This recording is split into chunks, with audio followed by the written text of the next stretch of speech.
Bonjour à toutes et à tous et bienvenue dans le podcast Vers l'excellence sportive. Je m'appelle Johan, je suis étudiant en STAPS et dans ce podcast, je vous invite à vous plonger dans le monde du sport et de la performance à travers des entretiens avec des experts du domaine. Dans ce podcast, nous aurons l'opportunité d'aborder divers sujets directement liés à la performance sportive, comme par exemple la préparation physique, la préparation mentale, l'entraînement, les blessures et encore d'autres sujets. Mon objectif est de partager avec vous les connaissances des experts ainsi que leurs expériences enrichissantes. Eh bien, bonjour à toutes et à tous et bienvenue dans ce nouvel épisode du podcast. Et aujourd'hui, j'ai le plaisir d'accueillir Morgane Denis. Bonjour Morgane. Salut Johan. Écoute, je te remercie d'avoir accepté l'invitation. C'est un plaisir et merci à toi pour l'invitation. Ça me fait plaisir d'être invité. Ouais, super, on va partir sur un petit moment d'échange.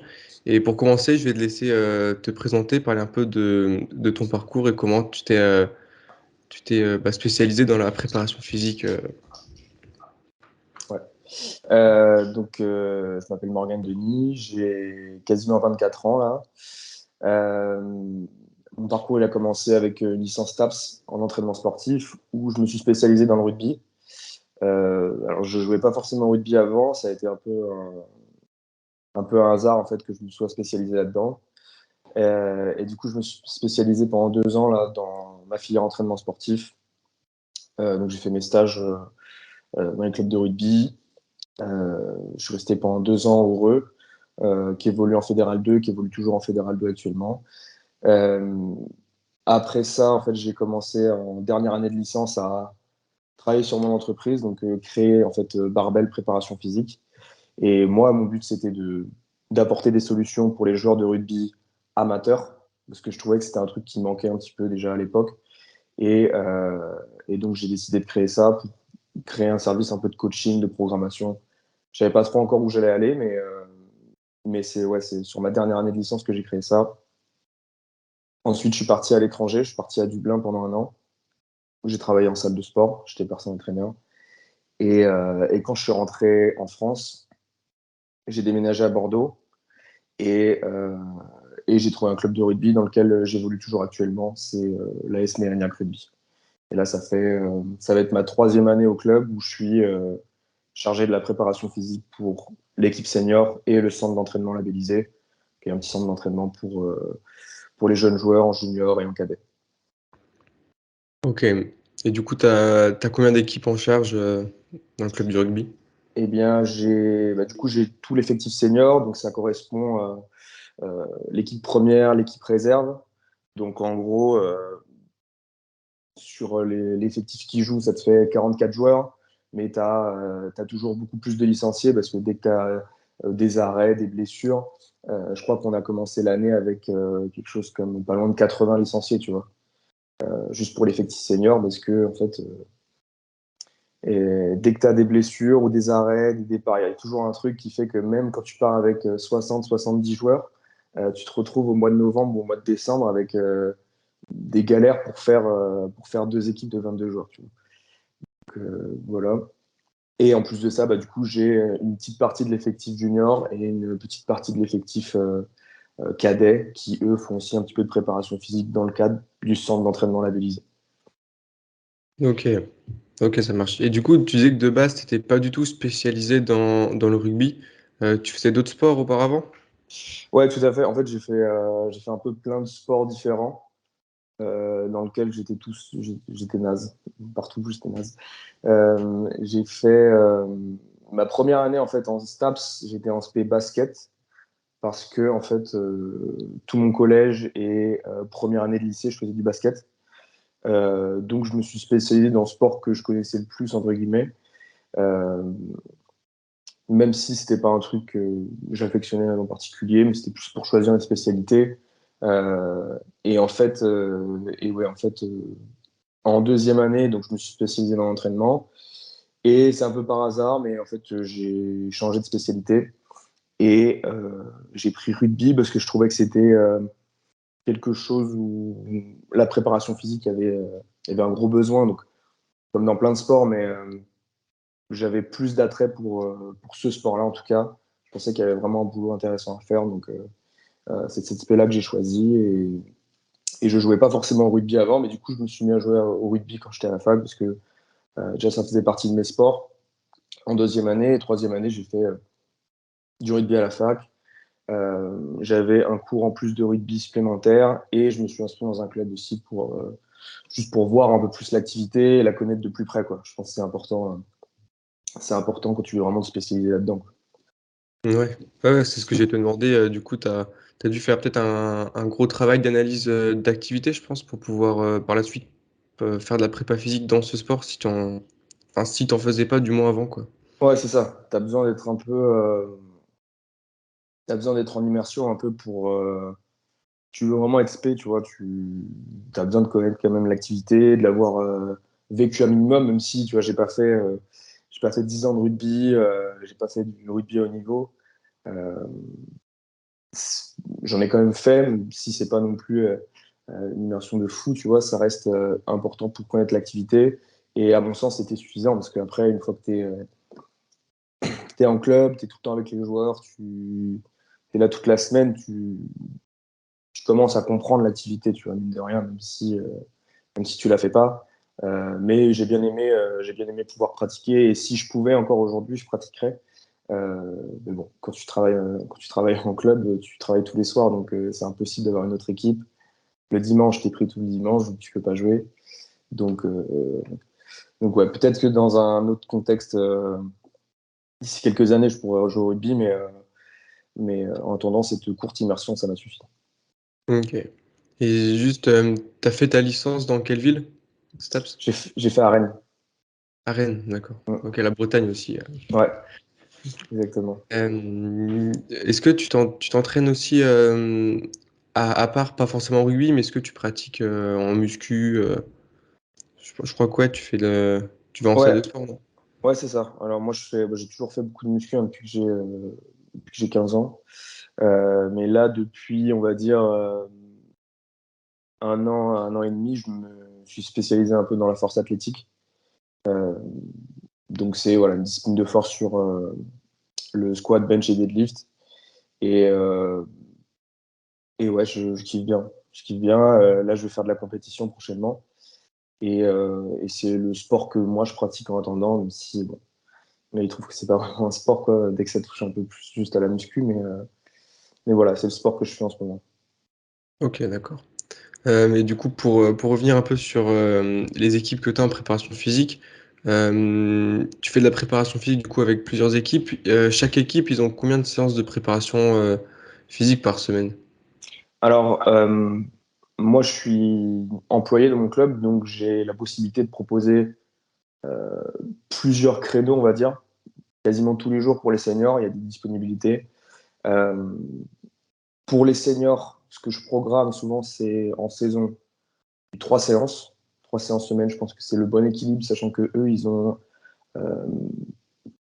2 à 3 entraînements. Souvent, c'est plutôt 3 entraînements de rugby par semaine. Donc, 3 séances max. S'il y en a certains qui ont besoin de faire du rap, je fais à la carte. C'est-à-dire qu'en fonction de ce qu'ils ont fait, de leurs besoins, j'individualise sur le moment une séance supplémentaire. Mais la plupart du temps, c'est 3 et ça leur suffit quand ils font vraiment les 3 séances dans leur entièreté. Et pour le centre d'entraînement labellisé, c'est 2 entraînements de musculation par semaine, une séance de vitesse sur terrain et il y a un petit créneau pour le conditioning, mais en gros, c'est sur le même créneau que la muscu. Donc voilà, donc 2 pour les jeunes et 3 pour les seniors, 4 pour ceux qui aiment vraiment la muscu, quoi. Ok. On va pouvoir reparler de ça, des qualités physiques à développer en rugby. Mais juste, du coup, t'arrives bien à gérer le fait que tu aies ton entreprise plus tes heures de prépa physique avec ton club de rugby, parce que du coup, ça te fait deux activités qui sont indépendantes. Comment tu fais pour gérer un peu les deux?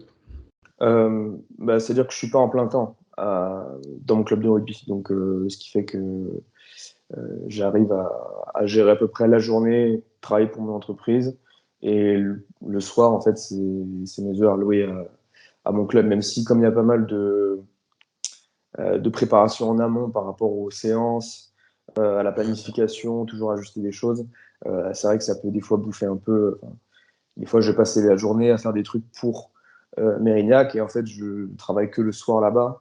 Et donc, c'est des heures, en fait, si je travaille de 9h à 17h sur un truc pour ce club, je ne vais pas être rémunéré pour, puisque en fait, mon contrat, il prend en compte que mes heures là-bas. Donc, c'est vrai que c'est un équilibre à trouver.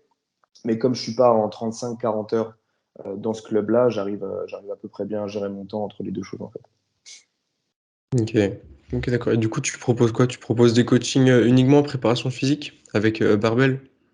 Alors, j'ai fait l'année passée, là, de juin à juin de cette année, je faisais du personal training en salle.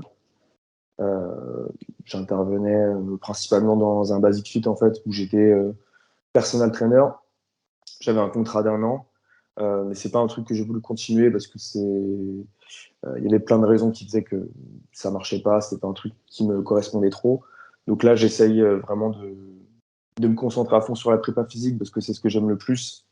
C'est vraiment de bosser avec des joueurs de rugby, les aider pour leur sport, c'est mon truc préféré. Donc j'essaie de me concentrer sur ça, mais j'ai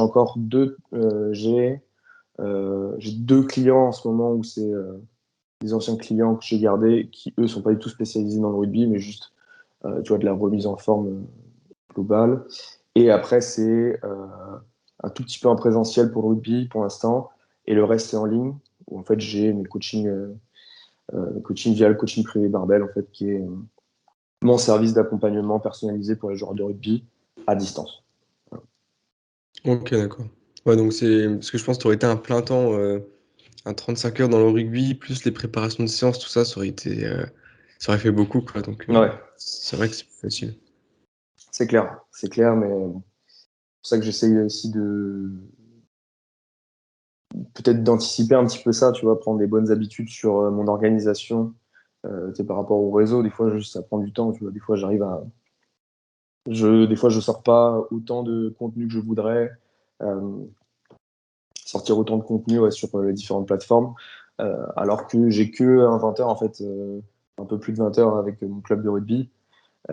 Donc ouais, il faut que je prenne des bonnes habitudes d'organisation au cas où si je passe en plein temps à un moment, tu vois, c'est vrai que ça demande plus d'organisation et d'avoir un système un peu plus automatisé. Mais bon, pour l'instant, ça me va bien. Ouais, la clé, c'est l'organisation, c'est clair. Mm. Et du coup, tout à l'heure, tu parlais de muscu, de séances de vitesse aussi. Du coup, ça permet de parler des qualités physiques à développer en rugby. Selon toi, quelles sont les qualités physiques essentielles ou celles à développer en priorité chez les rugbyman? Mm. Euh, je pense que le plus important, c'est ce qui parle à tout le monde, c'est la force. C'est devenir plus fort, ça va déjà donner une base énorme en fait aux qualités athlétiques des joueurs. Euh, Tout découle de ça. Donc, si on veut être plus puissant, il faut d'abord être plus fort. Euh, donc, pour moi, c'est la force en premier. C'est ce qui est prioritaire. Après, bien sûr, on va pouvoir transférer ça sur du travail de puissance, continuer de bouger des charges lourdes un peu plus rapidement. Je pense que l'haltéro, ça a beaucoup sa place dans ce travail-là, le travail de force et de puissance. Euh, voilà. Ensuite, moi, j'aime bien la vitesse. J'aime bien faire du travail de vitesse, apprendre aux joueurs à courir, parce qu'il y en a plein, ils savent pas courir, juste techniquement, c'est compliqué. Mhm. Et même, c'est des séances assez ludiques qui peuvent avoir un bon transfert sur le terrain. Donc là, c'est quelque chose qu'on est en train de mettre en place avec le staff à Mérignac. On va tester une séance par mois, de faire une séance de développement athlétique sur la vitesse, intégrer un entraînement. Et pour ce qui est des autres qualités physiques, alors pour le travail, je sais pas si je voulais en parler après peut-être, mais pour le travail d'endurance, de développement aérobie, nous on fait un gros travail en pré-saison. C'est-à-dire l'été, on a une prépa assez dure. On va faire beaucoup de physique intégrée, des fitness gains, des touchés. On a aussi des créneaux où malheureusement, bah, on fait du fractionné un peu en bête et méchant, tu vois, des navettes, courir. Euh, Parce que quand tu as un gros effectif, c'est le meilleur moyen en fait d'avoir une séance qui est standardisée où tu peux pas tricher. avoir des distances particulières par rapport au poste. Bien sûr qu'on individualise en fonction de l'individu qu'on a, parce que le poste, ça ne fait pas tout. Euh, mais voilà, c'est une grosse prépa d'été. Et après, pendant l'année, en fait, tu as, une à deux fois dans le mois, on fait du crossfit. Enfin, crossfit, c'est du circuit training, en fait, euh, souvent en début de semaine. Et, euh, et des fois, c'est aussi intégré à l'entraînement. C'est de l'intégrer, ça va être faire pas mal de jeux de renvoi où les mecs vont beaucoup courir. Mais voilà, il n'y a pas énormément de séances de développement aérobie en plus sur le terrain parce que les mecs courent beaucoup, ils ont quand même un gros rythme. Et, euh, et voilà, c'est difficile en saison de rajouter du physique de course alors que les séances sont dures et les blocs peuvent être assez durs. À la limite, si c'est rajouté, c'est du travail à la carte où les mecs qui viennent me voir, ils veulent une séance sur rameur, ils veulent une séance sur vélo. Et là, du coup, c'est vraiment en fonction de l'individu et de ce qu'il est capable de récupérer. Ok. Et du coup, pour gérer tout ça, tu utilises quel type de planification? Tu fais des cycles, des blocs, comment tu arrives à gérer tout ça? Moi, j'utilise de la périodisation par bloc. Donc là, tu vois, cette année, on a fini les phases finales, tu vois, fin de printemps. En fait, on a perdu en barrage, donc on a fait juste un match de phase finale. Et après, du coup, on avait une grosse période de hors-saison. Donc c'était fin mai, début juin, je crois, il me semble. Donc toute cette période-là, hors saison, comme les mecs sortent une période assez intensive, que ce soit sur l'entraînement et la prépa physique, on essaie de maintenir des gros efforts de puissance, des gros efforts de force, mais pas avec un gros volume. J'essaie de couper ça un peu, partir plutôt sur un bloc hypertrophie, transitionner un peu sur de la force, euh, sur le deuxième bloc, enfin, comment dire, j'ai un gros bloc hypertrophie. Sur le deuxième mésocycle, ça va transitionner un peu sur des efforts de force. Tu as de l'hypertrophie, mais sur des tranches de répétition un peu plus basses. Et ensuite, sur la pré-saison, ça va être plutôt du travail de force. On transitionne sur du travail de puissance, pareil, sur le deuxième ou troisième mésocycle du bloc de pré-saison. Et après, en saison, ça va être de la force, de la puissance, alterner un petit peu les deux et voir en fonction aussi du calendrier, tu vois. Euh, j'essaye d'arranger un peu j'essaye d'arranger ma planification en fonction des blocs de match euh, pour en fait que les mecs ne soient pas cramés, qu'ils puissent maintenir des performances élevées et manipuler au mieux mes paramètres pour que ça serve justement que ça serve au calendrier en fait tout simplement. Ouais, parce que les compétitions, c'est souvent pas un frein, mais faut beaucoup en tenir compte pour planifier. Ils ont des compétitions chaque semaine, du coup? En fait, c'est des blocs de 2 à 3 matchs. D'accord. Donc là, par exemple, on a attaqué il y a 2 semaines. Donc là, ce dimanche-là, ça va être notre troisième match d'affilée.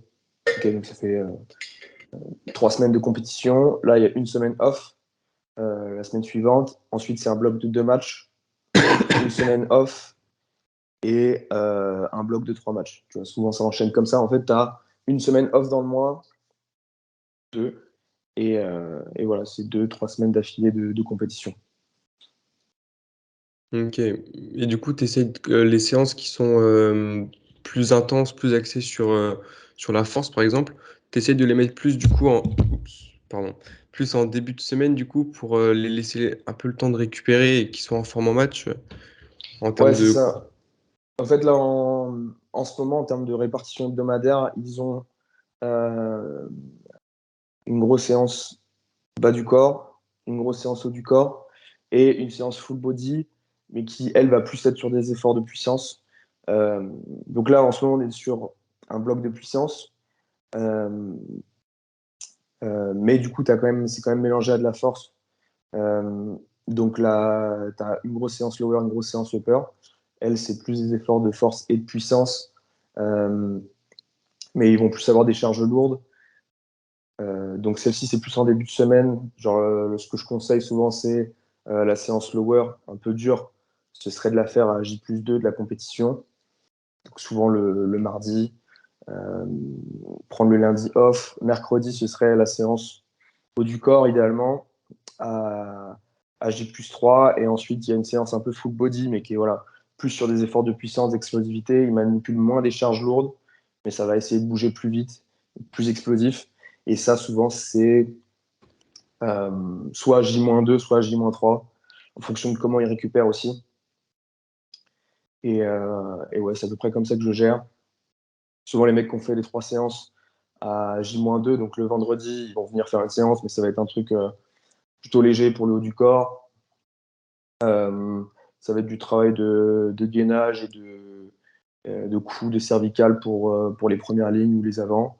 Souvent, c'est ce qu'ils vont demander un peu plus. Donc là, souvent, c'est une séance un peu à la carte qui est faite là, qui est individualisée. Donc c'est à peu près cette répartition-là que j'utilise et qui marche bien pour la plupart des joueurs. Et, euh, et après, eux, comme à ce niveau-là, si tu veux, la prépa physique, elle n'est pas obligatoire. Les mecs, tu vois, c'est pas leur métier. Donc, s'ils peuvent faire qu'une séance de muscu, ou il y en a des fois, ils font même pas de muscu, tu vois. Euh, donc, c'est à eux de gérer. Et souvent, moi, je les aiguille en fonction de ce qu'ils ont fait, ce qu'ils vont être capables de faire. C'est-à-dire que des fois, j'ai un mec qui arrive le mercredi, il a rien fait pour l'instant cette semaine, mais il veut quand même avoir fait de la muscu et pas avoir de courbatures pour l'entraînement du soir ou surtout pour le match. Donc, j'essaye d'adapter un petit peu, je fais des mélanges de séances. Pareil, encore un truc à la carte. Euh, Ça demande un peu de taf des fois, mais je pense que c'est le mieux pour les joueurs.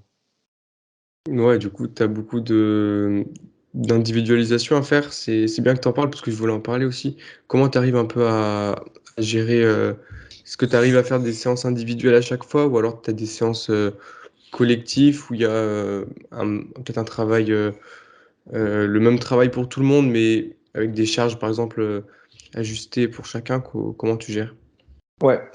Euh, alors, bah, globalement, en rugby, là, et surtout en sport co, encore en sport co, je sais pas, peut-être sur des effectifs plus réduits, peut-être que tu peux essayer d'un peu plus individualiser. Autant là, au rugby, si tu rien qu'avec une feuille, tu vois, sur l'équipe principale, tu as 22 joueurs, tu vois, avec les remplaçants. Tu as 15 joueurs, 7 remplaçants, tu peux pas faire 22 programmes. Toutes les 4 semaines, 6 semaines, je change de bloc. Donc, non, il y a une thématique globale. Il y a une thématique globale, donc ça va être ma grosse structure de programme. Ensuite, il va y avoir, euh, j'aime bien utiliser des exercices complémentaires, donc ils vont avoir, mettons, une variation de squat qui va être couplée avec une variation de pliométrie, de la mobilité ou un autre exercice complémentaire. Ça, je vais séparer avant 3/4 pour avoir un truc un peu plus spécifique au poste.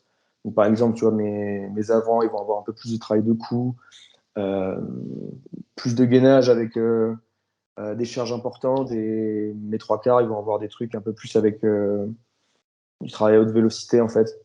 C'est à peu près les thématiques comme ça que je les découpe, même si j'aime bien que mes 3/4 fassent du cou, fassent des cervicales. Pour moi, c'est aussi important. C'est plus la proportion qu'il y a sur la semaine, elle va être un peu moins importante. Et, euh, et donc, c'est comme ça que je découpe. Ensuite, par rapport aux charges, c'est individualisé. Alors, comme ils font pas tout le temps des max et que même si j'établissais des max, je sais pas, tous les 2 mois ou un truc comme ça, il faut que tu puisses faire passer à tout le monde qui vient à la muscu. Ça te prend 2, 3 séances, enfin, c'est pas possible, tu vois. Donc, établir des pourcentages de charge, c'est trop compliqué. Enfin, du moins avec les moyens que j'ai, l'effectif que j'ai. Donc, on se base plus, tu vois, sur une méthode de RPE. Enfin, moi, j'utilise les reps en réserve. C'est un système sur lequel les mecs sont assez habitués. Ça fait 2 ans que j'utilise, donc les gars, ils ont intégré cette approche-là, cette culture-là, tu vois, j'adapte en fonction de mon ressenti, je fais à peu près ce qui est marqué, tu vois, au tableau. Euh, donc ça, il se gère à peu près. Et là, depuis cette année aussi, j'ai trouvé un tableau, je l'ai installé dans la salle, et en fait, on note à chaque bloc quelles sont les performances euh, par joueur sur un exercice donné. Tu vois. En ce moment, ils ont du box squat avec des élastiques, ils ont du board press, et du coup, tu vois, il y a une colonne, squat, bench, tu notes un petit peu le nom de la variation, tu vois, et on note qu'est-ce qu'ils ont fait sur un triplé. Cette semaine, c'était ça, tu vois. Dernière semaine du bloc, on a essayé de pousser un peu l'intensité. Ils sont allés chercher du 0 à une rep en réserve. Donc, une intensité doit d'effort perçu assez élevée. On note ce qu'ils ont fait au tableau. Les mecs, ça leur fait plaisir, ça leur fait un peu de compétition et ça permet surtout de suivre un peu. Dire, OK, j'ai fait ça il y a 2-3 semaines, je vais essayer de faire un peu plus cette semaine. Euh, mais voilà, concernant l'individualisation de la charge, ça se base sur de la rep en réserve plutôt que du pourcentage.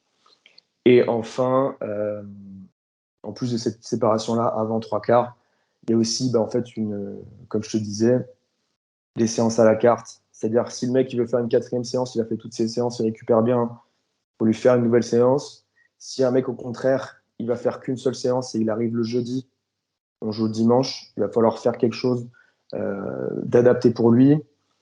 Et après, bien sûr, tu as tous les mecs qui ont un pet, qui ont mal quelque part, qui ont pris une béquille, qui ne peuvent pas faire de jambes, qui ont mal à l'épaule, qui ne peuvent pas faire de poussée au-dessus de la tête. Et ça, c'est d'autres paramètres d'individualisation que tu es obligé de prendre en compte, quoi. Tu disais, tu pouvais rajouter des séances s'il récupère bien. Sur quels paramètres tu joues? Quel indicateur te sert à voir si un joueur récupère bien, s'il est un peu fatigué ou comment il se sent, quoi. Alors, nous, à ce niveau-là, on n'utilise pas d'outils de monitoring, même si c'est un truc sur lequel je bosse à côté pour éventuellement le mettre en place prochainement. Et si j'utilisais, ce serait, tu vois, une espèce de, comment dire, de paramètres de readiness, en fait, ça veut dire en fonction de ses courbatures, son humeur, comment il a dormi, etc. Ce sera que j'utiliserai. Mais là, concrètement, on n'utilise pas ça, parce que bon, les mecs, ils peuvent pas me remplir un questionnaire tous les jours et on adapte en Mhm. fonction pour l'instant. Mais du coup, le paramètre que j'utilise, c'est le joueur. Si le joueur il vient de voir et dit je veux une séance, je veux faire ça, c'est que lui, il sait qu'il peut la faire et dimanche être frais, tu vois. Ok. C'est ça que j'utilise. Euh, Après, pour ceux qui savent pas trop, qui ont moins l'habitude de faire tel ou tel type de mouvement, euh, je vais essayer d'orienter la séance de sorte à ce qu'il récupère le mieux par rapport à moi, euh, ce que j'anticipe par rapport à la personne. Un mec qui est pas venu depuis 2 semaines, il me dit qu'il veut faire un petit peu d'explosivité, tu vois, pour le bas du corps. Si c'est vendredi, je vais lui mettre un truc vraiment léger parce que je veux pas qu'il ait encore ça dans les pattes le dimanche. Ouais. Okay, parce que même lui, des fois, il sait pas qu'il va avoir plus de courbature. Donc là, c'est vraiment à l'expérience et au profil du joueur. Euh, tu arrives un petit peu à deviner, tu vois, par expérience. Euh, c'est ce que j'utilise en fait pour voir s'ils vont récupérer ou pas. Tu vois. C'est juste de la communication avec le joueur et de l'expérience un peu par rapport à ça. Mais bon, idéalement, on utilisera des outils de monitoring un peu plus poussés quand on sera à un niveau adéquat, on va dire. Ouais, mais c'est vrai que c'est pas toujours évident surtout les questionnaires, des questionnaires qu'on doit remplir tous les matins avec le sommeil, tout ça, c'est pas toujours évident pour les joueurs. Mm. Et du coup, tout à l'heure, tu parlais aussi de ceux qui avaient, où tu individualisé un peu plus pour ceux qui avaient des blessures, des bobos, des trucs comme ça. Est-ce que, par exemple, par manque de temps, tu établis une routine? Je sais pas si quelqu'un, par exemple, il a une douleur à l'ischio ou un truc comme ça, tu lui fais une routine qu'il peut faire chez lui, et du coup, t'individualises comme ça des séances pour ceux qui ont des blessures ou pour prévenir des blessures. Et les joueurs, après, ils les font en autonomie. Est-ce que tu fonctionnes un peu comme ça ou pas du tout? Ou alors ils le font Euh, toujours en collectif, peut-être? alors, tu parles, est-ce qu'ils ont des routines de préhab un petit peu? C'est ce que tu me disais. Ouais, de préhab, et que du coup, soit ils feraient en autonomie, soit ils le feraient pendant des séances collectives. Je sais pas, il y a plusieurs manières de faire en fait, c'est pour ça que je te pose la question. Ça dépend. Mais souvent, moi, j'aime bien avoir les joueurs avec moi. Donc, plutôt qu'ils me demandent des trucs à faire à côté, j'aime bien qu'ils viennent sur les séances parce que c'est plus facile à contrôler, à encadrer, tout simplement. Ok, ouais. Euh, et, euh, et passer ça, en fait, pour de la réhabilitation, des routines de réhabilitation, moi, ils ont des créneaux avec moi où ils peuvent venir. Là, c'est des séances individualisées. Donc, par exemple, sais pas, j'ai un joueur qui est en fin de rémission d'une déchirure aux ischio, il a fait son kiné. Maintenant, il faut qu'il fasse un peu plus de renfort. Bah, il peut venir avec moi, reprendre les appuis sur le terrain. Il a des séances dédiées en fait, qui sont pendant les temps d'entraînement. Où les mecs, comme ils peuvent pas aller sur le terrain, bah, ils viennent avec moi sur une salle de muscu ou sur le synthé. Euh, mais c'est pas une routine que je vais leur donner. Genre, tu fais ça de ton côté parce que comme je peux être là, bah, en fait, je les accompagne sur la séance. Après, en préhab, ils n'ont pas de routine pré-entraînement ou truc comme ça. Ça va être plutôt du travail qui est intégré à la séance collective. C'est-à-dire qu'ils vont tous faire un petit peu de travail de quoi, des rotateurs ou d'épaule, tu sais, parce que souvent, bon, rotateur externe, il y a toujours souvent plus un déficit que sur les rotateurs internes. Ouais. Du travail d'adducteur, des trucs comme ça, de stabilité de bassin, du coup, tout ça, en fait, ça va être intégré à la séance. Ça va être intégré à la séance pour être sûr qu'il ne manque de rien. Et bien sûr, c'est adapté plus en fonction du poste. On va mettre plus l'accent sur tel ou tel poste. Euh, donc, je ne sais pas si j'ai bien répondu à la question. Mais voilà. En termes de routine, ils n'ont pas vraiment de trucs individuels qu'ils font de leur côté. C'est plus un truc que moi, je vais leur donner à chaque fois. Ouais, tu privilégies le présentiel, quoi. Un peu, ouais. Ouais. Ouais, ouais. Et bon. Après, je te dis, cet été, ça m'est arrivé plein de fois. Et même toute l'année, en fait, tu as des mecs qui ne peuvent pas venir sur le lieu. Enfin, ils ne peuvent pas venir au stade faire de la muscu. Ils habitent un peu loin, ils préfèrent faire chez eux. Ça m'est arrivé, mais un paquet de fois, de faire des programmes personnalisés pour les joueurs. Euh, où là, pour le coup, bah, c'est un truc qu'ils vont faire de leur côté, tu vois. Ok. Et comment après tu arrives à suivre, bah, ça c'est une manière plutôt assez générale, mais comment tu arrives à suivre les progrès? Tu disais tout à l'heure que tu utilisais le tableau où tu vois les charges. Est-ce que tu as d'autres manières de fonctionner pour voir les progrès sur les qualités physiques des joueurs? Ça dépend peut-être des qualités physiques aussi. Euh, c'est vrai que le tableau, c'est un peu récent là-dessus. Disons qu'il n'y a pas de. Je fais pas énormément de testing pendant l'année. Euh,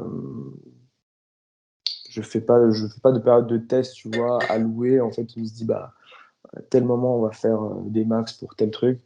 Donc, c'est plus du suivi en continu. On voit comment ça monte par rapport à la semaine d'avant. Voilà, mais il n'y a pas de.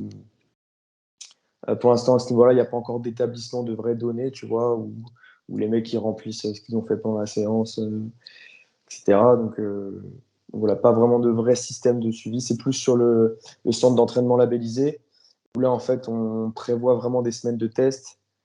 Ça, on change le protocole tous les ans encore. On est encore en adaptation avec mon collègue qui est en charge du centre d'entraînement.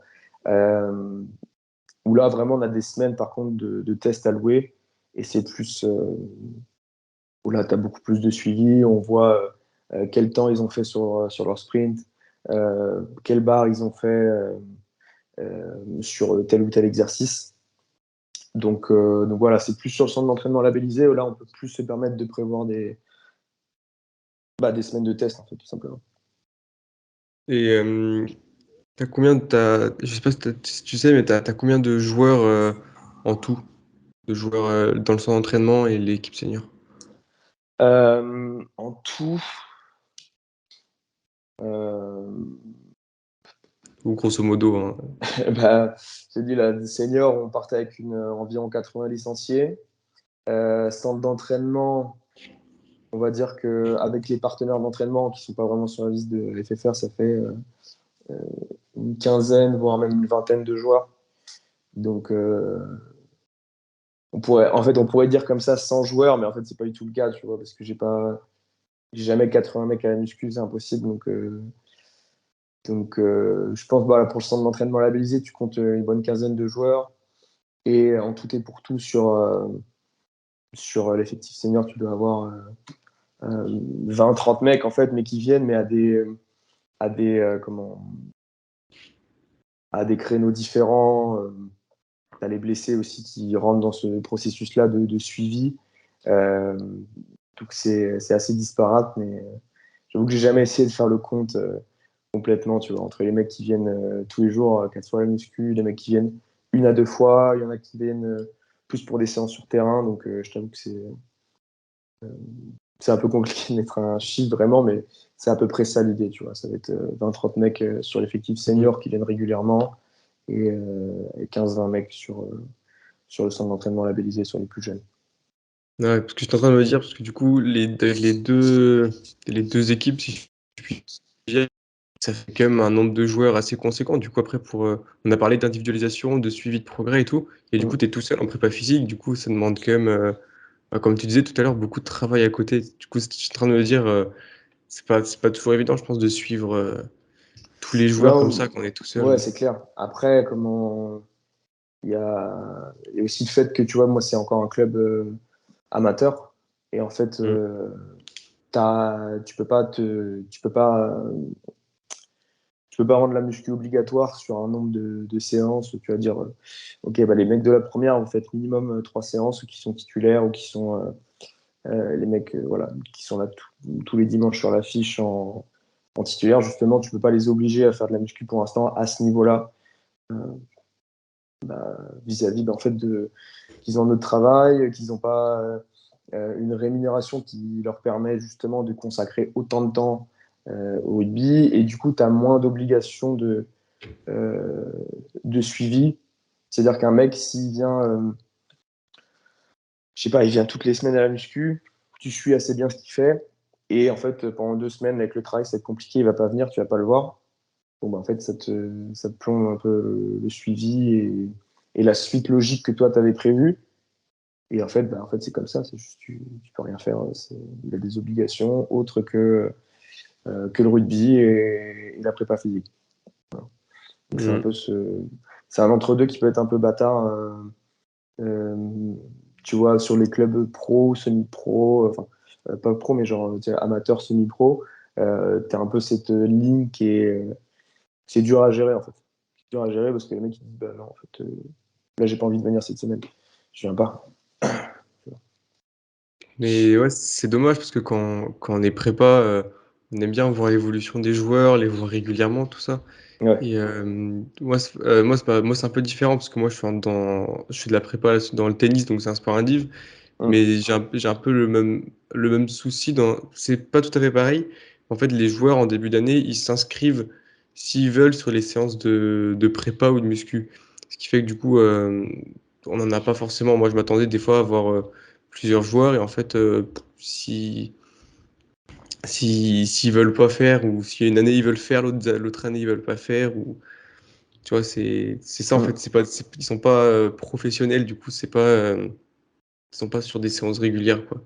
Ouais, c'est ça. Et puis en tant que prépa, tu sais, on a toujours l'habitude de vouloir peaufiner tous les détails de la séance, que tout soit fait à la lettre, Ouais. etc. Au final, le joueur, il va arriver, tu vois, des fois, il va arriver tu sais, avec 20 minutes de retard sur le créneau d'une heure qui, lui, s'était alloué. Il va faire les 2 premiers exos sur les 4 ou 5. Euh, il va me zapper, tu vois, un exo complémentaire, il va prendre moins de repos. Et au final, tu as un stimulus qui est pas du tout, correspond pas du tout à ce que toi, tu avais anticipé. Mais en fait, c'est le jeu. Et c'est aussi des fois, je pense qu'il y a beaucoup de prépas qui l'oublient, ou qui, en fait, comment dire, ils pensent trop qu'en fait, tous les détails de la séance vont compter, pardon. Et en fait, tu te rends compte que tu as un stimulus qui peut être plus ou moins similaire et qui est à 80-90%, je te donne un chiffre complètement hasard, mais qui est à 80-90% similaire, où tu vas voir une grosse partie des bénéfices, en fait, sans avoir respecté l'entièreté de ta séance. Et, euh, et puis après, c'est comment toi tu gères ça, tu vois. Est-ce que toi, ça te fait trop mal à ton ego qu'un joueur fasse pas le dernier exercice parce qu'il l'aime pas, euh, ou est-ce que tu t'adaptes, tu te dis en fait, tu te rends compte qu'on s'en fout, tu vois. Mm. Tu vois, il y a en fait, si moi j'ai un joueur, il a fait les 2-3 premiers exos de la séance, des fois, tu vois, s'il n'y a que 4 exos, tu vois, sans compter les exos complémentaires, mais de la structure, on va dire, de bloc. Tu as un bloc A, un bloc B, un bloc C. Il a fait bloc A, B, il a fait la moitié du C, et après il est parti à l'entraînement. Il a fait le principal. Souvent, moi, je mets les exercices dans l'ordre pour que les mecs ils aient les meilleurs stimulus possibles. Et, euh, et voilà, en fait, tu t'adaptes comme ça et tu te rends compte qu'en fait, des fois, pour un joueur, ça suffit, ça lui fera pas de mal, tu vois, d'avoir manqué un peu le reste de la séance. Et j'ai envie de te dire, si il y a une partie essentielle qu'il a complètement manqué, bah, c'est peut-être de la faute du prépa. Peut-être que si c'est vraiment, si c'est si essentiel pour ça, enfin, si essentiel que ça, pourquoi tu l'as pas mis en premier, tu vois? Je pense Ouais. que, je pense qu'il y a un détachement qu'il faut avoir un petit peu vis-à-vis de ça et se dire que même si nous, on a l'impression que notre métier il compte de fou sur la performance des joueurs, sur tout ça, des fois, c'est pas si important que ça, tu vois. Le plus important, c'est leur entraînement rugby, comment ils ont géré leur semaine et ce qu'ils ont fait dimanche sur le terrain, tu vois. Après, ce qu'ils ont réussi à faire en muscu la semaine, c'est un plus, mais il faut pas se dire que ça compte à, il faut pas se dire que ça compte à 80% des perfs des joueurs, même des fois à 50%, tu vois. Ouais, peut-être que c'est peut-être plus utile ou il y a peut-être une part d'importance un peu plus haute quand on est vraiment dans un niveau encore plus haut, quoi, chez les professionnels, où Mm. là, si les qualités physiques sont pas à la hauteur, bah, ça peut Ouais, pêcher. oui, c'est ça, tu as un truc où tu as besoin d'optimiser tous les paramètres parce que tu es à un niveau en fait où tu peux pas te permettre d'être 2% en dessous l'équipe adverse, tu vois, il faut que tu optimises tes paramètres à 100%, mais c'est aussi parce que le contexte fait que tu peux te permettre de tout optimiser à 100%. Euh, Ouais, en plus, ouais. quand les mecs sont professionnels, bah, tu peux tout gérer leur vie, tu vois, quasiment. Enfin, c'est une supposition que je fais, parce que je pense qu'il y a des attentes et la réalité, tu vois, même dans le niveau pro, mais c'est beaucoup plus facile de suivre les mecs encore plus et de contrôler encore plus ce qu'ils font. Ouais. Est-ce que, par rapport au milieu professionnel en rugby et au milieu un peu plus amateur, est-ce que tu vois une différence dans la prépa physique? C'est une question assez générale. Là, on vient de voir que bah, du coup, forcément, il y a le temps qu'on accorde à la prépa physique, qu'on a plus de temps pour les professionnels. Est-ce que toi, tu vois une différence dans la prépa physique entre ces deux mondes? Euh, Bah alors déjà, moi, je vais comparer entre ce que je sais du milieu amateur et ce que je suppose savoir du milieu professionnel, parce que moi, je Ouais, suis bien pas, sûr, bien sûr. je suis pas prépa physique en top 14, donc je vais pas supposer tel ou tel truc. Euh, Sachant que bon, tu as plein d'approches différentes d'un club à un autre, je pense, et d'un prépa à un autre, tu as des approches qui diffèrent et des visions qui diffèrent. Je pense que ce qui va changer le plus déjà, ça va être le fait que tes créneaux, ils vont être obligatoires pour la plupart des joueurs, tu vois, sur une structure professionnelle.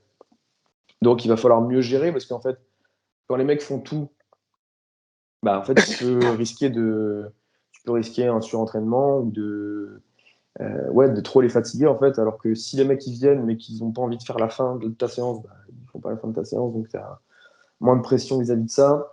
Tu as aussi le fait qu'en fait, en milieu amateur, tu vas beaucoup plus développer les joueurs.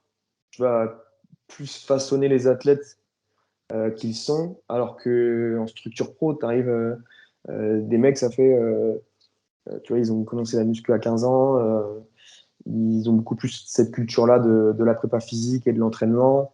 C'est des athlètes beaucoup plus développés, qui ont déjà des qualités physiques beaucoup plus importantes. Parce que s'ils sont là où ils sont actuellement, c'est que euh, bah, c'est des putains d'athlètes, tout simplement. Tu vois, donc, t'as pas du tout t'as pas vraiment le même boulot à faire, tu vois. Et je crois que c'est Giroud qui parlait de ça, tu vois. Il parlait de Kamisha, tu vois. Il dit, est-ce que moi, ça va me servir de passer de quoi de Kamisha? Alors, je sais plus le chiffre qu'il avait donné, mais c'est genre de passer de 260 à 270 kilos, tu vois. Est-ce que l'augmenter de ce pourcentage-là, est-ce que ça va avoir une vraie différence sur sa performance?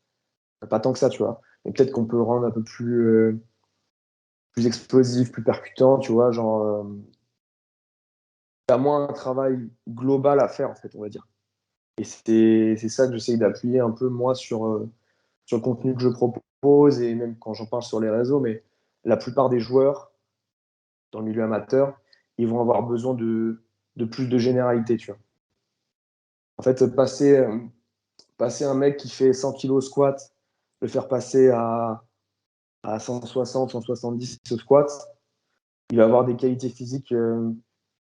il va avoir un transfert énorme, en fait. Il va être beaucoup plus fort, ça va pas du tout être le même joueur. Il va être vraiment plus fort, plus puissant, tout ce que tu veux. Alors qu'un joueur qui passe de, je sais pas, de 250 à 300 kilos, même si c'est énorme en termes de progression, est-ce que ça va être aussi exponentiel que ça, tu vois, en termes de transfert de qualité? Peut-être pas forcément, tu vois. Je pense que c'est ça la différence principale, c'est que dans le milieu amateur, tu peux beaucoup plus développer les joueurs, et dans le milieu pro, tu arrives déjà avec des mecs très forts, très puissants, très explosifs, et c'est comment tu rajoutes le 1%, le 2% au mec, et pour qu'il soit meilleur, et surtout qu'il se blesse pas. Alors qu'en milieu amateur, tu as plus de boulot à faire, quoi. Ouais, parce qu'ils ont eu tout un travail en amont, eux, quand ils étaient plus jeunes, peut-être en centre de Mm. formation, tout ça. Ouais, comme tu as dit tout à l'heure, ils ont une culture déjà, je pense, de la prépa physique. Et ouais, mais ouais, ouais, c'est intéressant. Du coup, eux, ils essayent de grappiller quelques pourcents, alors que dans le milieu amateur, tu peux augmenter avec un pourcentage un peu plus grand, quoi. Ouais, c'est ça. Mais du coup, le travail va pas du tout être le même, tu vois. Et je pense que c'est une des grosses différences. Après, pareil, comme je te dis, c'est de la supposition par Ouais, bien rapport à ce que sûr. je vois et ce que je pense comprendre du milieu pro, mais c'est pas le cas. Ok. Je voulais revenir un peu sur l'aérobie, sur l'endurance du rugbyman. Tu en as parlé un peu tout à l'heure. J'aimerais avoir un peu ta vision là-dessus sur le développement de l'endurance chez le joueur du rugby. Alors tu l'as dit, du coup, tu faisais beaucoup en pré-saison. Est-ce que tu pourrais développer un peu? Est-ce que tu fais des rappels, par exemple, d'endurance ou alors uniquement un travail foncier en précision? Comment tu gères du coup? Euh, bon, du coup, ouais, il y a ce gros travail en pré-saison, là, comme je l'ai dit juste avant.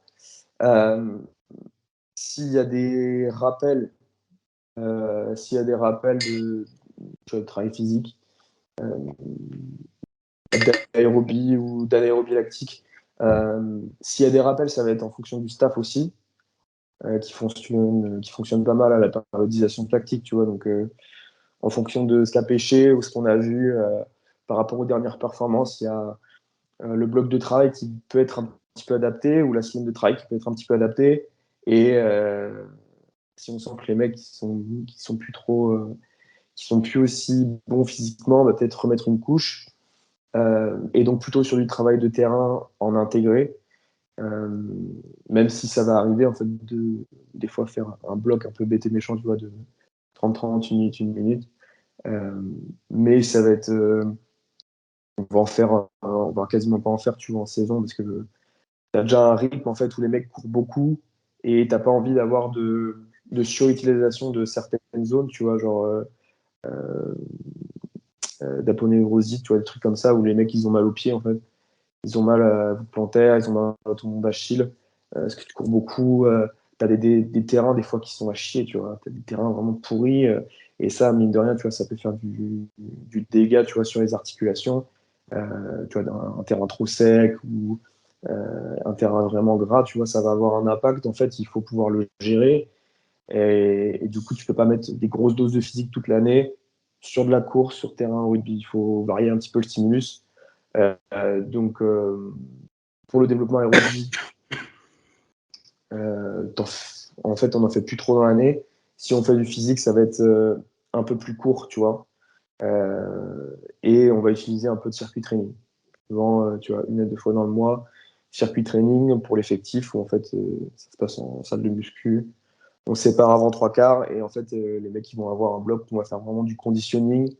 On va essayer d'enchaîner plusieurs tâches, tu vois, qui peuvent avoir un transfert, tu vois, sur l'activité. Euh, ou juste tu vois, un développement musculaire de certains groupes qui sont hyper importants. Ça fait du bien de remettre une couche dessus. Et dans ce cadre-là, tu vois, du circuit training. Euh, et ensuite, qu'est-ce que je voulais dire? Il y a aussi, bien sûr, bah, les séances à la carte où le mec, ça arrive souvent, hein, un mec, il arrive, bon, il sent que là, en ce moment, physiquement, il est à la rue, il a loupé quelques entraînements. Dimanche dernier, il était capot ouvert au bout de 20 minutes. Il se dit, OK, là, je manque de physique. Il va venir faire une séance de physique. Et alors, si tu sens que le mec il peut faire une séance sur terrain, c'est-à-dire tu vois avec de la navette, du changement de direction et que il est relativement frais, tu vois, sur le bas du corps et que tu vas pas engendrer une trop grosse fatigue, tu vois, sur les membrnes. Bah, tu peux te mettre une séance terrain où le mec il va changer de direction, il va passer au sol, pourquoi pas plaquer un boudin ou des trucs comme ça. Sinon, ça peut être juste une séance, tu vois, de vélo, de rameur, où là, en fait, tu vas travailler le système cardiovasculaire sans trop avoir d'impact sur tes articulations à cause des chocs à répétition, tu vois. Je pense que c'est ça qui est important de gérer pendant l'année. Et en vrai, le plus simple, c'est de faire du rugby, tu vois, sur les fitness games, sur du toucher, où les mecs, ils touchent du ballon, ils courent, ils, ils ont un gros travail cardio intégré au terrain. Je pense que c'est plus cette approche-là que moi, j'adopterais en saison, du moins. Ok. Et du coup, en off-saison, tu développes les qualités aérobie par des exercices plutôt intermittents ou par des enchaînements en circuit training. Tu fais pas tant que ça d'endurance fondamentale continue enfin, à faible intensité pendant une plus longue durée. Non, non, pas trop, non. Euh, le plus long qu'on va utiliser, ça va être ouais, tout le temps de l'intermittent, mais ça va être par exemple, tu vois, du 1 minute, 1 minute. Et après, en fait, tu as de l'endurance fondamentale, on va dire. Non, non, c'est pas de l'endurance fondamentale, mais on fait du travail continu sur le travail de toucher de fitness game, mais ça va plus être une intensité quand même assez soutenue. Euh, L'intermittent, il est intégré à l'activité dans le sens où bah, tu n'es pas tout le temps en train de courir à fond, Ouais. mais c'est un rythme qui est tellement intense, tu vois, sur ce type de séance, que ce soit par rapport aux dimensions du terrain qui sont appliquées ou aux règles qu'on applique, euh, que en fait ça va très vite et ça te permet d'avoir un travail en continu. Tu vois, mettons sur un bloc de, je sais pas, un match de 4 minutes, et ben, ça te fait ton bloc de physique de 4 minutes, tu vas répéter ça 4 fois, tu vois, tu te fais un petit tournoi de toucher avec 4 équipes, euh, plus, et ben, ça te fait une partie physique intégrée, qui n'est pas forcément du travail intermittent en soi, mais qui n'est pas non plus du travail continu basse intensité, mais, qui est un travail tout aussi intéressant pour en plus toucher du ballon. Tu Ouais, en termes de motivation, je pense que chez les joueurs, c'est une meilleure motive à faire ça plutôt qu'à de faire du Clairement, 30-30 ou... clairement, ça râle beaucoup moins. Et, euh, et ouais, c'est du jeu, c'est du ballon. Ça fait une différence de fou. Moi, je le vois sur les séances vitesse ou en réhabilitation. On fait des séances sur terrain. Dès que tu rajoutes un ballon et dès que tu rajoutes un contexte, voilà, ou un contexte rugbyistique, les mecs vont complètement oublier. En fait, ils vont soit si c'est une séance vitesse avec des mecs valides et les mecs vont mettre beaucoup plus d'intensité parce que direct, en fait, ils se projettent dans l'activité, donc ils vont mettre beaucoup plus de gaz. Ou alors, dans un contexte de réhabilitation, les mecs vont un peu oublier la douleur. En fait. Le mec, tu lui as fait faire un changement de direction vraiment abrupt, mais il avait le ballon, il y avait un défenseur. Ça rajoute un contexte où le mec il s'oublie un petit peu, il a un peu moins peur. Alors bien sûr, il faut faire attention parce que t'as pas envie qu'il s'oublie complètement vis-à-vis de ça, tu vois. Mais c'est vrai que le ballon, ça rajoute quelque chose d'énorme aux joueurs. Et je pense qu'il faut vraiment pas l'oublier parce que ça peut vraiment débloquer un truc et monter d'un cran enfin monter d'un cran d'intensité. En fait. Ouais, du coup, tu le fais pas mal aussi en vitesse sur du travail, du coup, un peu plus anaérobie. Ouais, tout à fait. Euh, j'ajoute du ballon, j'essaie de mettre un peu un contexte où les mecs ils vont pouvoir mettre de l'intensité. Ou des fois, si t'as pas de ballon ou que tu veux pas mettre de ballon, ça va être du travail de duel.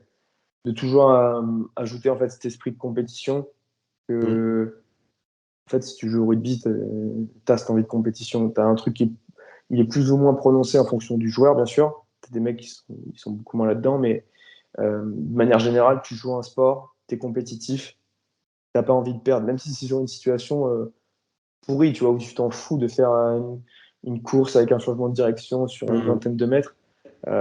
Tu mets ça à un joueur, même ceux qui courent vite, qui ont des bonnes qualités, qui sont bons, ils, ils peuvent s'en foutre, tu vois, s'ils peuvent tout seuls. Si tu les mets à faire la course avec un autre, ils n'ont pas envie de perdre, tu vois. Et ça te débloque beaucoup de choses, tu vois, en termes d'intensité mise sur les entraînements. Et c'est un truc qui est, bon, je sais, qui est très important. Donc ouais, c'est quelque chose que j'utilise beaucoup.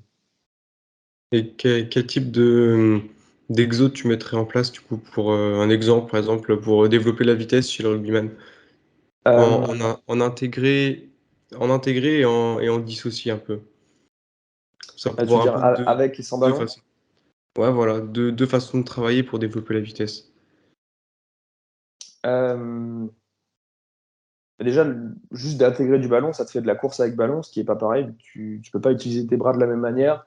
Et les mecs, à moins qu'ils fassent les Fidjiens à prendre le ballon à une main, en fait, tu vas avoir une technique de course qui change. Donc, juste d'ajouter du ballon, même s'il n'y a pas de passe ou de libération, ça va te permettre d'avoir quelque chose de différent et de plus spécifique. Comment j'intégrerais? Eh bien, sans ballon, ce serait tout simplement faire une course à haute intensité avec un changement de direction ou de rythme. Tu vas devoir freiner, réaccélérer. Euh, donc, par exemple, moi, j'aime bien utiliser ce qu'on appelle le sprint en L, où les mecs ils courent. J'indique une couleur et une direction. Tu vois, juste je tends la main avec un plot et ils doivent finir du côté et dans l'axe que j'ai donné. Tu vois. Ok. S'ils vont d'un point A à un point B, ils doivent finir. Tu as 3 points C différents. Tu sais qu'ils vont faire le changement de direction au point B, et tu changes l'angle de la course sur lequel ils finissent. Ça peut être un truc, voilà, un truc assez facile à intégrer sans ballon, où tu travailles sur la vitesse de réaction, la capacité à freiner, changer de direction rapidement. Euh, et après, j'ai déjà utilisé, par exemple, une déclinaison de ce truc-là. Ça va être euh, le joueur qui travaille, il part de dos par rapport à moi. J'indique juste un côté sur lequel le joueur va finir à un binôme. Il lui passe le ballon, le mec part. L'autre derrière, il sait exactement où est-ce qu'il va finir. Il va venir se présenter en fait une fois qu'il a fait son changement de direction pour une passe, tu vois, soit à l'intérieur, soit à l'extérieur. En gros, en fait, juste à ton ballon, tu cours avec ton ballon, tu finis par faire une passe. Et tu vois, ça peut être un moyen un peu plus pratique et contextuel d'intégrer de la balle et de la vitesse. Et après, t'as plein de combinaisons en fait. Tant que tu as du travail avec ballon, tu peux ajouter juste un défenseur, un changement de direction. C'est c'est assez simple et c'est juste ta créativité qui va limiter le truc, quoi.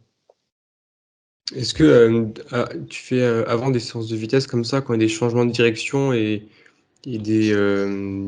ou qu'il pourrait peut-être y avoir un peu plus de contraintes au niveau, au niveau des genoux, tu vois, parce qu'un sprint en ligne droite et un sprint avec un changement de direction, ça demande des appuis et du coup potentiellement peut-être un risque de blessure. Est-ce que tu mets en place un échauffement spécifique avant un travail de vitesse pour limiter le risque de blessure au niveau des articulations?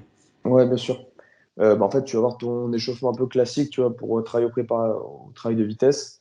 Tu montes progressivement en intensité, tu vois, donc ça va être des gammes, un peu de technique de course, tu vois, des trucs que je prends de la clé.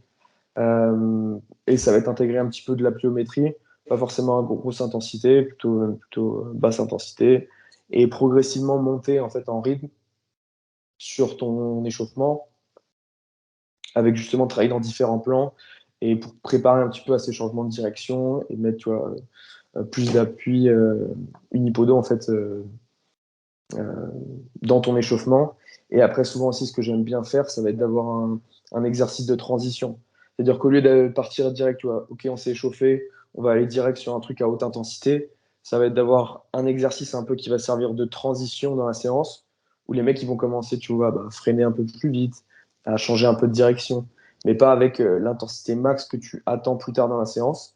Et ça va te permettre d'avoir ce travail un petit peu de transition qui permet et de préparer localement, tu vois, les articulations, les muscles, préparer aussi mentalement le joueur, parce que même un joueur valide qui se sent chaud, le fait d'avoir un arrêt brutal, tu vois, présenté sur un exercice comme ça peut avoir un petit peu un frein, tu vois.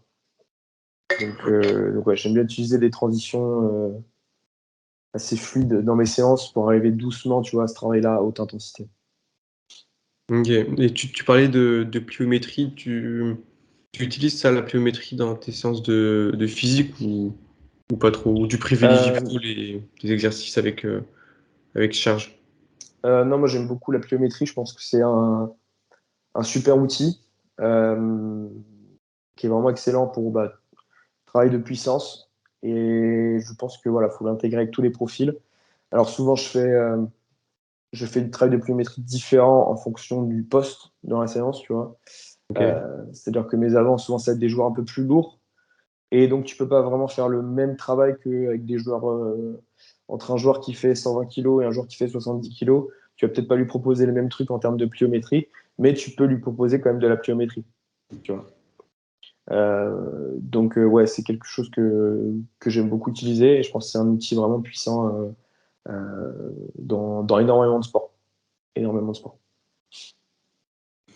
Et tu utilises, j'imagine, pour le bas du corps. Pour le haut du corps, tu utilises aussi de la pliométrie pour développer la puissance ou l'explosivité. Ils ont un petit peu de pliométrie ouais, comment dire, des variations de pompe. Tu vois, où tu vas venir sauter, atterrir sur une surface. Donc ça peut être, tu vois, juste ta pompe décoller, atterrir bras tendu sur une surface ou atterrir bras pliés sur une surface où tu vas chercher plus de hauteur. Ça peut être avoir une résistance élastique et vraiment essayer de rebondir et produire le moins s'écraser au sol possible. Avec mes joueurs en coaching privé aussi, j'ai pas mal utilisé tu vois, juste les tractions australiennes où tu viens enlever les mains, tu vas juste venir tirer, lâcher, rattraper. Ouais. Ça, c'est intéressant, tu vois, juste pour le travail de grip et le travail d'épaule aussi, tu vois, d'avoir des hautes vélocités sur ça. Euh, Là, ils ont intégré, alors c'est pas de la pliométrie, tu vois, mais c'est du drop and catch, tu vois, sur du curl ou des élévations latérales où ils vont venir lever, lâcher et rattraper. Voilà, c'est plus juste du travail à haute vélocité sur le haut du corps. Je pense pas que tu puisses vraiment appeler ça de la pliométrie. Enfin, peut-être je me trompe, mais ouais. En tout cas, moi, j'essaye aussi de le mettre sur le haut du corps, même si c'était un petit peu plus limité, on va dire, sur le nombre d'exos et de possibilités, je pense. Ouais. Et oui, j'ai déjà vu cet exercice où tu fais un exercice, tu lâches les poids et tu les rattrapes tout de suite. Mm. C'est quoi l'objectif de ce type de travail par rapport à un exercice classique? Bah, ça va te permettre de travailler en fait tes muscles et tes articulations, mais sur des contraintes avec une vélocité plus importante, tu vois, qui va être un peu plus euh, spécifique à l'activité finalement, dans le sens où en fait, euh, si tu as tel mouvement de l'épaule ou tel mouvement du coude, le fait d'avoir en fait une contrainte de vitesse plus importante et un muscle qui va devoir s'étirer, se recontracter plus rapidement, déjà ça prépare mieux les tissus, tu vois, à ce type d'effort. Et aussi, il y a aussi ce travail-là qui peut être fait sur des fins d'amplitude de mouvement, donc s'habituer à ce genre de contraintes de charge et de vitesse sur des amplitudes articulaires un peu importantes. J'avais vu, je me rappelle plus son prénom, c'est celui qui fait je suis désolé, je me rappelle plus de son prénom. Euh, et lui, il travaille beaucoup sur ce système-là, tu vois, de drop and catch, et il faisait notamment sur des écartés couchés, tu vois, aux haltères. Et en fait, il travaille vraiment sur cette fin d'amplitude. Avec son poids, il lâche. Et il a vraiment un étirement sous charge, tu vois, au niveau de l'épaule et du grand pectoral. Et, euh, et je pense que c'est un travail qui peut être cool à intégrer, tu vois.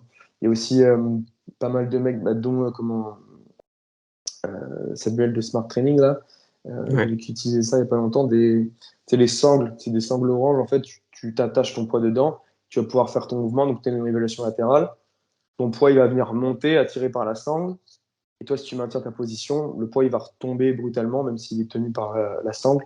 Ce qui fait qu'en fait, tu vas avoir cette contrainte de vélocité dans ton exercice. Mm. Ouais, du coup, ça, c'est un rôle dans la prévention de blessures, quoi, habituer le muscle et l'articulation à subir des contraintes dans ces amplitudes, quoi. Ouais, c'est ça. T'habitues ton C'est muscle, ton intéressant. articulation à des amplitudes, à des charges, à des vitesses. Et je pense que c'est ce que tu peux faire de mieux, mais si bon, prévention de blessure, c'est un peu un mot peu décrié dans le sens que tu peux pas vraiment prévenir la chose et on a beaucoup de mal à quantifier, mais je pense que plus tu habitues tes tissus à des contraintes proches de l'activité, plus tu te rapproches de ce que peut être la préhab en fait. Ouais, ouais, je pense qu'il faudrait plus dire diminuer peut-être le risque de blessure Ouais, plutôt c'est que ça. les prévenir, parce que les prévenir, ouais, on peut Ouais, faire bah, tout ce qu'on veut. c'est plus simple à dire, quoi, Ouais. mais oui, c'est ça. C'est l'intention, du moins. Ou alors, même, bah, c'était Samuel aussi qui disait ça dans un des podcasts, je crois. Il disait que le fait de faire un travail je veux dire de prévention de blessure, mais voilà, ça permet aussi si on se blesse, de diminuer le risque non, d'avoir une blessure moins grave, quoi. Que si on n'avait pas fait ce travail au préalable, on aurait une blessure. Ouais, tout à Je crois fait. qu'il doit y avoir une échelle, je crois, sur les blessures. Je sais plus, mais on peut passer une blessure pas trop grave et on aurait pu avoir une blessure beaucoup Ouais. plus importante, quoi. Tu limites la gravité ouais, en fait, de ta Ouais, blessure. ouais. Ouais, j'avais un joueur qui, lui, fait beaucoup de prépa, tu vois, pour le coup, il fait vraiment un gros travail. Et, euh, et en fait, un soir, sur un entraînement en mêlée, je sais plus s'il y avait une perte d'appui ou un truc comme ça, il joue première ligne. Enfin, il jouait pilier, là, à ce moment-là. Et en fait, il s'est fait mal au genou. Alors, je ne me rappelle plus exactement ce que c'était la blessure. Et je crois que c'était une petite entorse ligamentaire ou un truc comme ça. Et, euh, et le médecin du club, donc le médecin référent, il a dit, mais si tu t'es pas entraîné comme tu t'es entraîné, tu vois, avec tout le travail de muscle qu'il fait, c'est une blessure où tu aurais clairement pu avoir les croisés, en fait. Tu aurais pu clairement Ah, faire une rupture des ligaments croisés, en fait. Ça aurait pu être beaucoup plus grave si tu n'avais pas eu cette préparation-là. Alors, bien sûr, c'est la supposition du médecin, tu vois, tu peux jamais savoir ou dire à un mec, ouais, si tu avais fait plus de muscu, tu n'aurais pas eu les croisés, tu aurais eu ça. Alors, tu peux pas savoir, il y a des blessures, elles sont inévitables, même si tu fais beaucoup de préparation. Euh, mais clairement, je pense que tu peux avoir vraiment une réduction voilà, de la gravité de ta blessure si tu as une grosse préparation. ouais, c'est clair. Ouais, ouais, je te rejoins tout à fait là-dessus. J'ai une dernière question avant de conclure le podcast. J'aimerais parler un peu des chocs en rugby. Est-ce que, alors, moi j'ai vu des vidéos, je pense que c'est peut-être dans du milieu professionnel, mais où on voit des rugbyman qui font des exercices avec des contacts entre eux, avec des contacts j'imagine, pour se préparer au match où il y aura des contacts. Est-ce que toi, tu utilises des techniques ou des exercices pour préparer les joueurs à subir des contacts? Moi, je pense que j'ai un élément de réponse, juste déjà, le fait de faire de la muscu, de la force, tout ça, être plus fort de manière générale, ça va contribuer à mieux encaisser les chocs. Est-ce que tu Ouais. utiliserais ou tu devrais utiliser d'autres techniques? Ouais, alors ça, c'est un truc ouais, que moi, j'en ai entendu parler avant d'en parler entendre parler dans le rugby, c'était dans le football américain aux États-Unis, ils appellent ça ouais, le contact prep. Donc, c'est quasiment le même mot, tu vois. C'est Ouais, se préparer à des efforts de, tu vois, de choc, de percussion, de lutte. Et il y en a certains, bah, il y a deux écoles en fait. Tu as ceux qui pensent que tu peux faire des exos un peu spécifiques de préparation, qui te préparent au contact, et d'autres qui chient absolument sur ce concept. Je crois notamment c'est le cas de Will Rattel, euh, qui lui, pas du tout pour ce truc-là. Il a une approche très peu spécifique de la prépa physique. Et, euh, et moi, j'apprécie énormément son approche et certains points de vue qu'il peut avoir, même si je suis pas d'accord avec exactement tout ce qu'il dit, mais lui, il dit, je pense pas qu'il y ait de trucs qui préparent mieux au contact que de recevoir une barre qui accélère et devoir freiner cette barre. Et donc, en fait, il fait référence à l'haltérophilie, en fait. Il fait référence au fait de recevoir une barre de clean sur tes clavicules, de chuter dessous, de réaccélérer, de la jeter au-dessus de ta tête. Lui, il pense pas qu'il y ait de meilleure préparation ou d'exercice spécifique sur ça. Moi, je pense que ce qui prépare le mieux au contact, déjà, c'est le contact, c'est d'avoir fait du plaqué régulièrement. Euh, je pense que c'est important, même dans un bloc de saison, tu vois, d'avoir des oppositions à plaquer, tu vois, à 100%. Peut-être pas sur les 3 semaines d'affilée où tu as des matchs alternés, tu vois, avec du bouclier, mais une haute intensité avec du contact, il n'y a rien de mieux qui prépare à ça. Même s'il faut faire attention, tu vois, pour pas que les mecs se blessent en fait sur une position, même si ça arrive. Et ensuite, euh, pour le côté sécurité, bah, bien sûr, comme tu l'as dit, il y a la muscu être plus fort, plus résilient, et notamment le travail du cou, tu vois, dont on n'a pas trop parlé là, pendant cette heure-là, mais le travail du cou, le travail cervical de la nuque, c'est hyper important pour ces contacts-là, tu vois, cette préparation à me préparer à rentrer dans un type à telle vitesse. Le mec en face de moi, il fait 120 kilos. Bon, si j'ai pas un coup qui tient à peu près en place, dès qu'il va y avoir un choc, je peux me mettre à risque en fait. Et donc, j'utilise pas, pour répondre à ta question, j'utilise pas d'exercice particulier de préparation au combat où il y aurait des exercices spéciaux de lutte, trucs comme ça. Euh, je pense que le cadre du rugby, dans une activité proche du match, donc avec de l'opposition, ça prépare très bien. Et après, tout le travail que tu fais en préventif avec la muscu, tu vois, être plus fort. Et l'haltéro, recevoir des barres sur toi, ça aide aussi. Et ce travail de coup, je pense que c'est essentiel dans une activité de lutte comme le rugby. Tu as beaucoup de percussions. Ouais, ouais, donc en fait, finalement, tu as déjà un travail pendant tes entraînements et avec la muscu que tu fais déjà. Et le travail de coup, c'est vrai qu'on n'en a pas parlé, et c'est vrai que c'est quelque chose qu'on n'entend pas énormément. C'est quoi les avantages au rugby? C'est du coup pour pouvoir mieux encaisser les chocs ou pendant certaines positions où du coup, tu es, je pense, beaucoup en tension au niveau du cou. Je te laisse un peu Ouais, développer c'est là-dessus. ça. Moi, je connais pas trop ce travail-là. Mais en fait, ça peut servir dès que tu as un peu de. Alors, on va parler de l'approche plus générale et de l'approche plus spécifique au rugby, mais d'une manière générale, dès que tu as de l'opposition où tu peux rentrer dans quelqu'un, tu vois, je sais pas, je pense au hockey, par exemple, tu vois, au hockey, où les mecs se rentrent dedans assez facilement, même si t'as des protections et tout, tu as des chocs avec une vélocité assez importante. Tu vois, même au football, tu vois, ça peut arriver, tu rentres dans un mec, ou en handball, voilà, dès que tu as du contact, un peu de l'opposition, c'est quelque chose qu'on peut prendre en compte. Parce qu'en fait, si tu veux, bon, alors c'est plus de la théorie sur ça, mais c'est aussi de la pratique dans le sens où tu sais que c'est le cas. Le fait d'être musclé du coup, en fait, ça maintient ta tête en place, tu vois. Donc si tu as un choc à haute vélocité et en fait tu te fais attirer d'un endroit et ta tête elle reste à un endroit, donc par exemple, tu vois, tu te fais plaquer à la hanche et en fait ton corps il va bouger dans l'espace et ta tête elle va suivre après. Comme elle a un certain poids, si tu veux, tu peux euh, souvent avec la commotion cérébrale, si tu veux, c'est même pas de se prendre un coup direct, des fois c'est de juste le mouvement de ta tête à haute vélocité ou le fait de venir taper le sol. Tu sais, c'est ton cerveau qui tape ta boîte crânienne, pardon. Et en fait, le fait d'avoir ces mouvements-là, si ta tête elle est moins bien maintenue par les muscles qui sont en dessous, forcément tu es plus à risque dans le sens où en fait tu vas avoir moins de contrôle sur les mouvements de ta tête à haute vélocité. Donc ça, c'est l'approche plus générale, tu vois, euh, de la musculation du cou, mais tu as aussi le cadre spécifique notamment pour les premières lignes, où en fait tu peux avoir ce truc où tu vois, tu as une mêlée qui s'écroule, ta tête elle va venir taper le sol en premier, et tu as tous les mecs derrière qui s'écrasent sur toi, donc ça va t'appuyer d'une certaine façon. Si tu n'es pas habitué à aller dans euh, des amplitudes sous charge avec ton cou et ta nuque, bah, en fait, tu te mets à risque, en fait, tout simplement. Tu vois, tu mets ton corps dans une position dans laquelle il n'est pas habitué.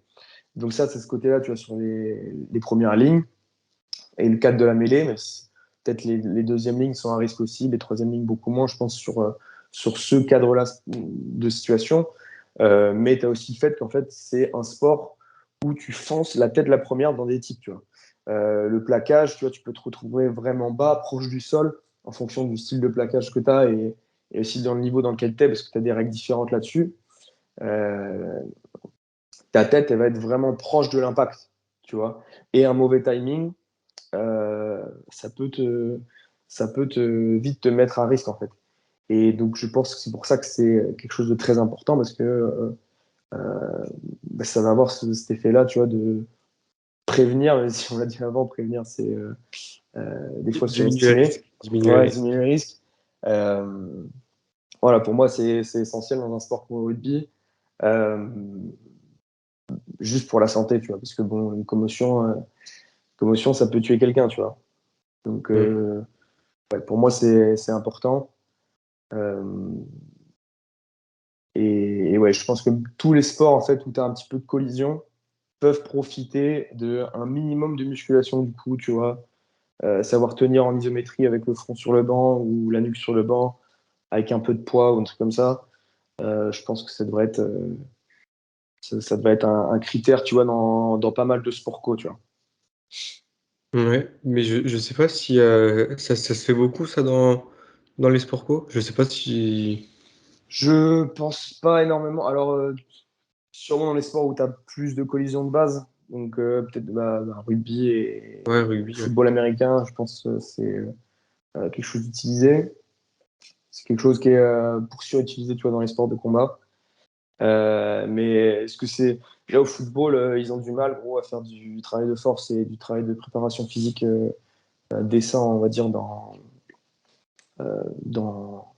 pour certains prépas physiques et certains clubs, tu vois, où genre vraiment ils ont un aspect culturel qui est vraiment différent de certains trucs, tu vois. Au handball, je sais pas si ça se fait, je connais pas assez pour dire si ça se fait vraiment le travail de cou et de nuque, mais je pense que ça peut avoir, euh, ça peut avoir son intérêt. Ça reste un sport assez physique où t'as quand même pas mal de la lutte.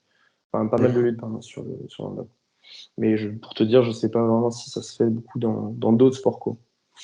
Ouais, après peut-être qu'il faut avoir le temps parce que c'est une question de temps aussi. Des fois, la prépa physique, faut prioriser un peu. Donc peut-être que du coup, ils mettent pas le coup Mm. en, en première position, quoi. Alors que pour le rugby, à l'inverse, c'est peut-être un des peut-être pas un, si, peut-être un pilier, mais un élément important, quoi, à prendre en compte. Ouais, bah, je sais pas non plus si c'est un pilier, tu vois, mais je pense que ça s'intègre facilement. Ouais. Tu fais ta side squat, t'as 20 secondes, tu fais 20-30 secondes d'isométrie pour le coup. Ça s'intègre assez facilement, tu vois. Je pense que c'est plus. Est-ce que toi, t'estimes en tant que prépa physique et responsable de la préparation physique que c'est un truc important ou assez important pour le mettre à la place de quelque chose d'autre? Parce que c'est tout le temps une histoire de choix, tu vois. Ouais. Euh, pour moi, ça l'est. Pour d'autres peut-être pas forcément. Ouais, en tout cas, ça reste un élément, comment dire, euh, un élément, ouais, mais un élément important, quoi, un élément Ouais. à prendre en compte, quoi. Moi, je pense que c'est essentiel dans ce sport-là. Écoute, j'ai une dernière question pour toi. Euh, Est-ce que tu aurais une expérience à nous partager que tu pu vivre en tant que prépa physique, une expérience avec un joueur, un groupe de joueurs, où il y a quelque chose de positif qui a pu en sortir? Ou une progression que tu as vue, ou quelque chose comme ça? Ouais, moi j'ai vu quelques grosses progressions, tu vois. Genre, j'ai des joueurs depuis le début qui m'ont suivi, qui ont été vraiment transformés physiquement et qui maintenant peuvent, tu vois, euh, prétendre à un meilleur niveau, etc. Je pense que j'en ai beaucoup, j'ai pas forcément mis qui ressent en particulier, même si je pense à certains de mes joueurs. Euh, une expérience que j'ai beaucoup aimée, qui n'a pas forcément de rapport avec la préparation physique, mais c'était notre montée quand on est passé de Fédéral 3, donc c'était ma première année. Le club, il a certaines ambitions de monter de division, et la première année, on est monté d'une division, tu vois, de Fédéral 3, Fédéral 2. Bon, c'est pas grand-chose pour certains, mais nous, c'était une super expérience. Bon, c'était ma toute première année au club, donc c'était vraiment incroyable. Et cette année-là, en plus, les juniors, eux aussi, sont montés en national. On a fait double montée au club, donc c'était un truc assez cool. Et, euh, et je pense que c'est ces moments-là un peu de cohésion de groupe en fait qui font que j'apprécie tout particulièrement le rugby parce que t'as vraiment cette sensation d'adhésion à un groupe où tu vis des trucs ensemble, tu gagnes ensemble, on gagne ensemble, on perd ensemble et ouais, c'est ces moments-là qui sont vraiment cool à jouer, tu vois. C'est vraiment un truc que tu trouves difficilement ailleurs. Ok. Ouais, ok, intéressant.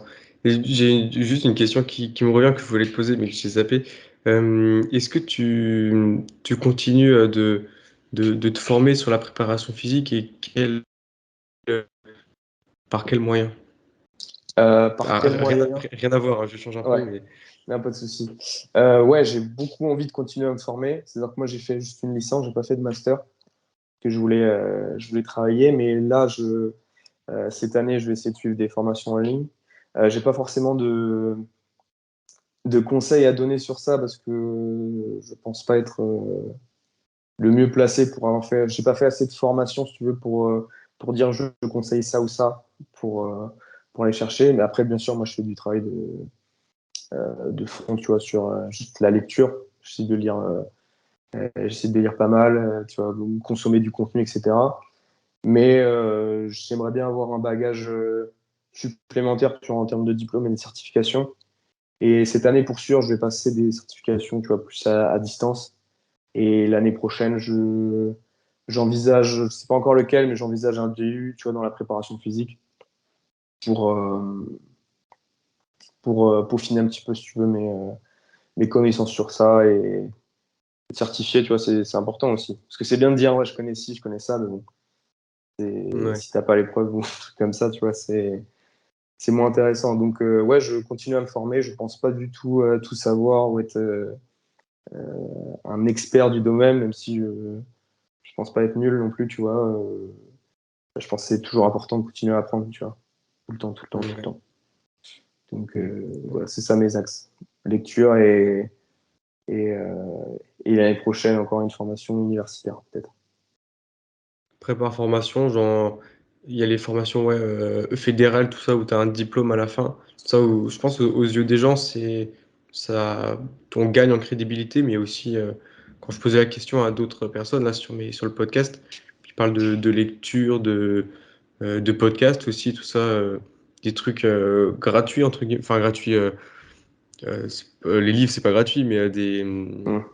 c'est pas t'as pas un diplôme à la fin, mais ça peut t'apporter énormément de Ouais. connaissances. Ah, c'est clair. Et je pense que c'est ouais, c'est le truc le plus facile. Et je pense que t'as aucune excuse pour le coup par rapport à ça. Tu vois, même les livres, comme en étant étudiant, je sais que tu peux avoir accès à certaines bibliothèques en ligne, certains répertoires. Moi, je me rappelle quand j'étais à la fac, j'avais le droit à un truc en fait où tu pouvais avoir tu avais le droit à une base de données. En fait, certains livres étaient sur une base de données qui te permettait d'avoir accès à des livres gratuitement grâce à tes codes d'étudiant en fait.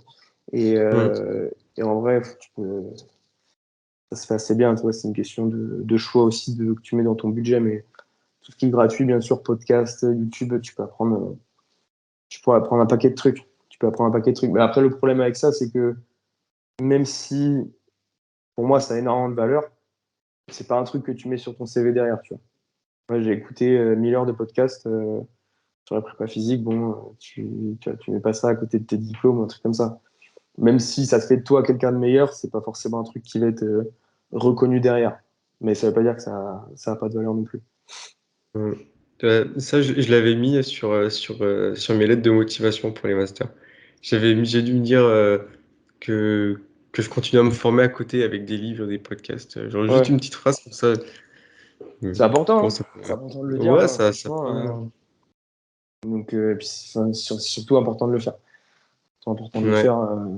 Pas forcément hyper simple. Moi, j'essaie là en ce moment de lire, j'essaie de lire 2 livres par mois, tu vois. Et bon, c'est pas tout le temps le plus facile.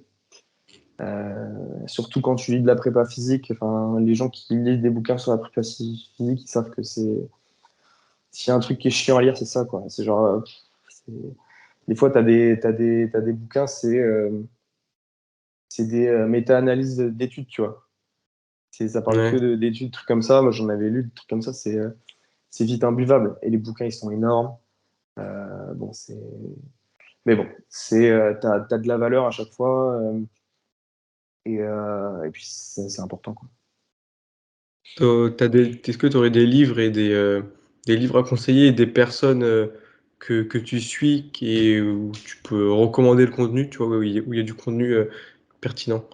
Putain, j'aurais dû la préparer, cette question. J'ai tout oublié. Euh, alors, pour les livres, j'en ai plein, mais il faut que je me rappelle les noms. Ouais, Un ou Attends, deux, ça peut si jamais, servir. si jamais je peux regarder vite fait. Vas-y, vas-y. Attends. Parce que je note tout du coup sur un fichier, parce que sinon j'oublie ceux que j'ai lus et ceux que j'ai pas lus. Mais je vais te dire pour ceux que j'ai lus cette année, je pense. Même si, bon, t'as les bases. T'as les bases, genre, tu vois, la périodisation de Tudor Bompa, les trucs comme ça. Euh, T'as les livres de Pradet, tu vois, qui sont connus, que t'apprends en STAPS, des trucs comme ça. Ouais. Moi, j'ai bien aimé cette année. C'est Performance Assessment, euh, Strength and Conditioning de Comfort, Jones et McCannon. Ça, j'ai bien aimé. D'accord. Euh, j'ai bien aimé les Essential of Strength and Conditioning de Beach et Earl. Wow, c'est des noms horribles. C'est des noms horribles.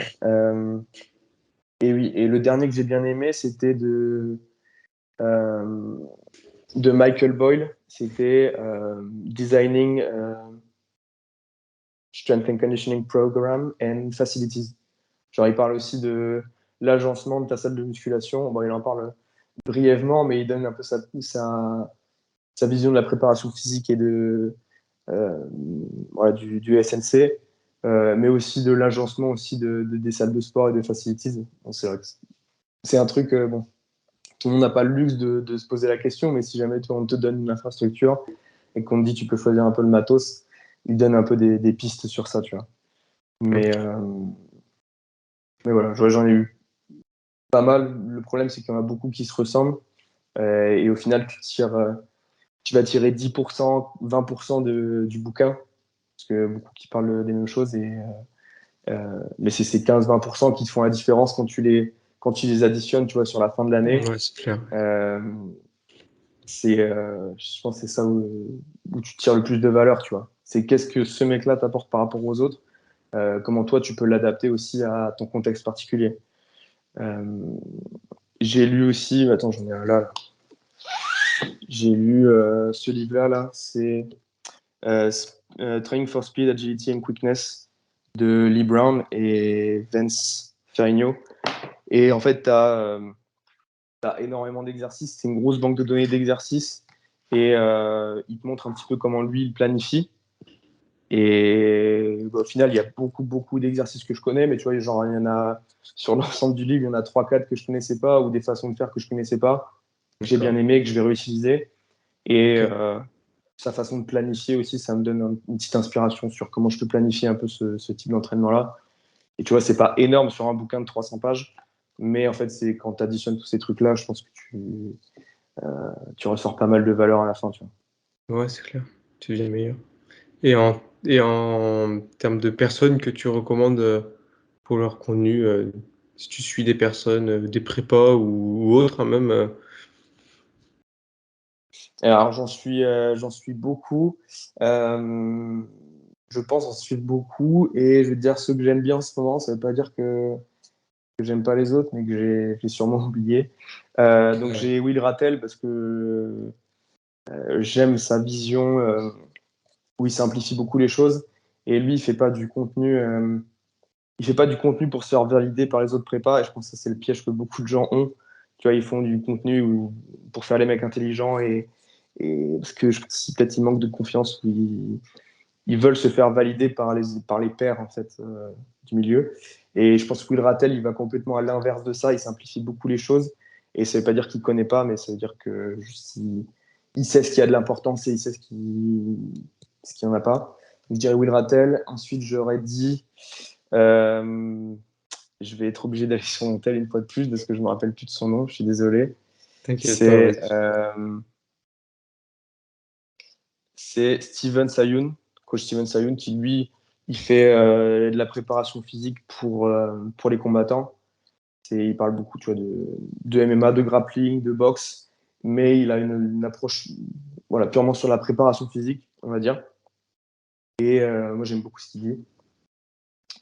J'aime bien aussi, j'ai commencé à suivre un peu de Plio Guy. Je crois que c'est ça son surnom sur Insta, un peu plus son OK. nom. Et lui, il fait beaucoup de contenu sur la pliométrie, comment il utilise la pliométrie, les sauts, les bonds, euh, à son approche par rapport à la plio en dip tiers, en low tiers, etc. Ça, je trouve que c'est assez intéressant. Et je pense que ce sera déjà pas mal comme Ouais, référence. c'est Le bien. reste, j'ai déjà oublié. Donc voilà. Bon, désolé, j'ai pas une très bonne mémoire et je sais que ce genre de questions, il faut que je les prépare à l'avance pour dire je veux parler de ce mec, ce mec, ce mec. Mais voilà. Non, mais c'est bien comme ça. Il y en a certains que je connaissais pas, mais comme ça, au moins, ça ouvre des portes et on découvre de nouvelles personnes là, et c'est intéressant. Et bah Ouais, écoute, je t'enverrai. ouais, mais je vais te laisser un mot de la fin si tu veux rajouter quelque chose, donner un conseil aux personnes qui nous écoutent. Ben, je pense que le mot de la fin, c'est si vous êtes joueur de rugby et vous voulez être meilleur dans votre sport, juste entraînez-vous, commencez par quelque chose. Il y a beaucoup de contenu qui complique les choses, on va dire, on entend beaucoup de choses, mais juste déjà être dans une démarche de s'améliorer, je pense que c'est le plus important. Voilà, c'est ce que je dirais en tout cas. Ok. Bah écoute, merci beaucoup pour ton temps et pour ce podcast. Merci aussi aux auditeurs qui sont arrivés jusqu'à la fin du podcast. Et bah écoute, c'était vraiment super intéressant. Je te remercie Ouais, encore une merci fois. pour Et l'invitation en tout cas, Yann. bah écoute, c'était avec grand plaisir. Pour les personnes qui veulent te retrouver, du coup, on peut te retrouver sur quoi? Sur Instagram? Euh, sur Insta, sur Insta, c'est barbel-du-bas prépa physique. Et Ok. il me semble que c'est la même chose sur TikTok. Et sur YouTube, c'est barbel préparation physique. Ok. Dans tous les cas, je mettrai les liens en description pour les personnes qui veulent te suivre ou éventuellement peut-être te poser des questions. Donc voilà. Bah écoute, merci encore et je te dis à bientôt. Merci, Johan. Salut. Salut.